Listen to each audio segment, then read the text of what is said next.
Jadi demokrasi itu bukan election, Anda nyoblos setiap 5 tahun itu demokrasi. Itu salah besar.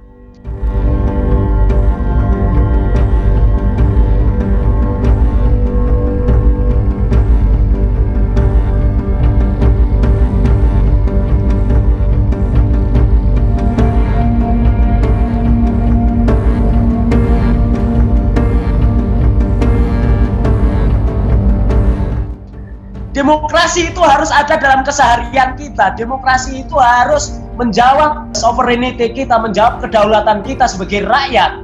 Bagaimana kebijakan-kebijakan itu terhubung demi kepentingan rakyat ini.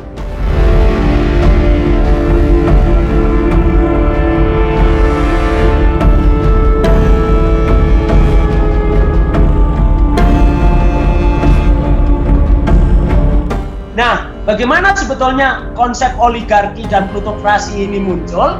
Itu sebetulnya secara filosofis itu berada di dalam satu pertentangan filsafat yang sebetulnya sudah banyak dibahas oleh para filsuf kita. Intinya adalah tarik-menarik antara kepentingan res privat dan res publik. Kepentingan privat dan kepentingan publik. Apa itu kepentingan privat dan kepentingan publik di dalam tata triangle tata kelola bangsa dan negara tadi adalah ada state atau negara, di situ ada pemerintah, di sini ada bisnis, ada market, di sini ada civil society, ada semacam LSM, NGO, koperasi dan sebagainya. Nah, dalam tata triangle-nya ini keseimbangannya itu terganggu. Kenapa? Karena semangat liberalisasi atau semangat kaum liberal kapitalis yang mengatakan laissez-passer, maksudnya bebas bertindak, akhirnya membuat konsep triangle-nya itu menjadi subordinat.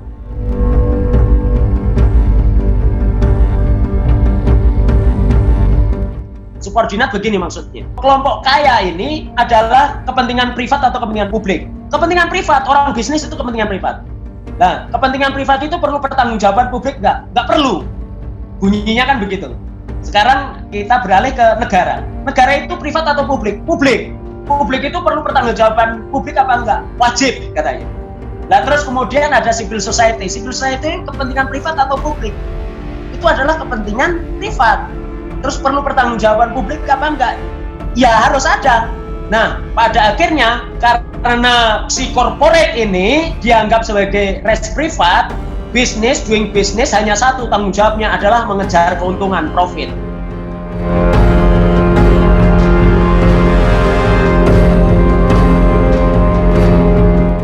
Padahal sebetulnya yang terjadi di Indonesia ini sudah acak adul.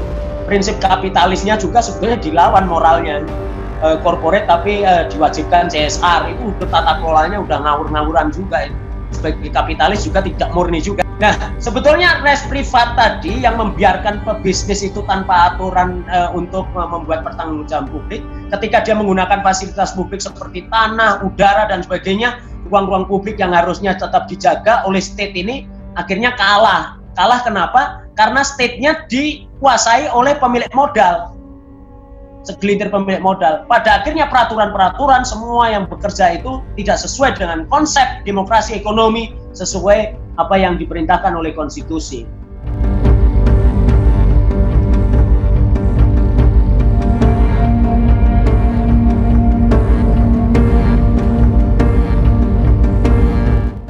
Nah, bagaimana mengelola tata hubungan supaya menjadi demokratik tadi?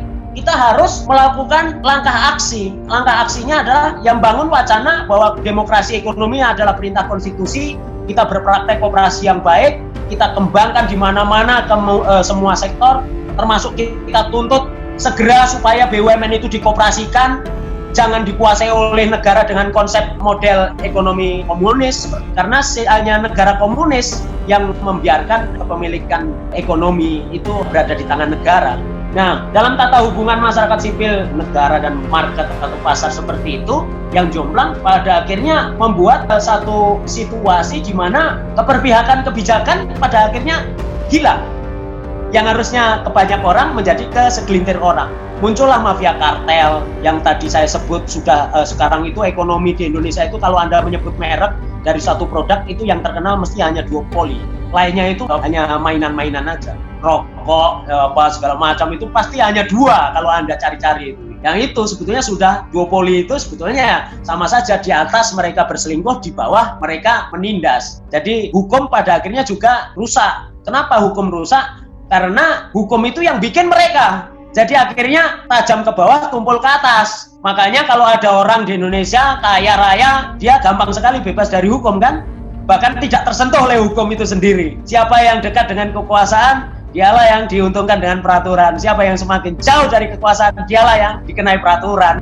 Nah, dalam situasi seperti itu, demokrasi politik minus demokrasi ekonomi tadi, itu adalah satu sistem anti demokrasi.